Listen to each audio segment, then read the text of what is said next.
এই বিকাল পর্যন্ত এই ক্রাইসিসটা থাকবে।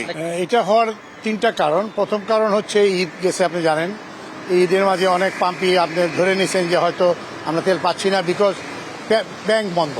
মেইন কথা হচ্ছে ব্যাংক বন্ধ। ব্যাংক একদিন দুই দিন বন্ধ থাকলে সমস্যা হয় না, এখানে লাগাতার ব্যাংক বন্ধ কয়েকদিন, আজকে 5-5 দিন।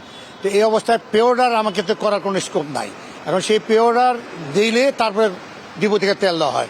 সরকার ডিপোগুলো খোলা রাখছেন এদের মানে তেল সরবরাহ করার জন্য, পর্যাপ্ত তেল আছে, কিন্তু ওনারা তো তেল দিবেন আমার পে অর্ডার নেওয়ার পর।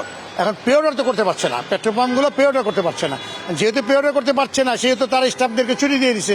ছুটি দেওয়ার পরে এখন দেখা যাচ্ছে যে ডিপো খোলা, আমি পে অর্ডার করতে পারলাম না, আর তেলও আনতে পারি না। তো এখন পাবলিক তো এই জন্য আপনার প্যানিক হয়ে গেছে, তাই না?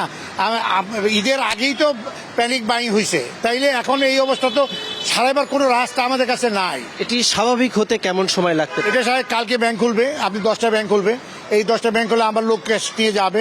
এই পিরিয়ডটা করতে অন্তত 1 থেকে 1.5 ঘন্টা লাগবে, 11:30 বাজবে। এটা ডিপুতে নিয়ে যেতে 12:30 1টা বাজবে। ডিপুতে গাড়ির সিরিয়াল থাকবে, প্রচুর সিরিয়াল, সেখানে সেই সিরিয়ালে যারা আগে থাকবে তাদের এক একটা গাড়িতে 1 ঘন্টা 10 মিনিট সময় লাগে লোড হইতে। ওই তেলটা আস্তে আস্তে বিকাল হবে, এই বিকাল পর্যন্ত এই ক্রাইসিসটা থাকবে। কাল বিকালের মধ্যে কি সব পাম্পগুলো স্বাভাবিক? না, বিকালের মধ্যে হবে না, বিকালের পরে আস্তে আস্তে স্বাভাবিক হইতে থাকবে। 5+ স্টার রেটিং প্রাপ্ত দেশের সর্বোচ্চ বিদ্যুৎ সাশ্রয়ী ওয়ালটন এসি। স্মার্ট কমফোর্ট এখন নেক্সট লেভেলে।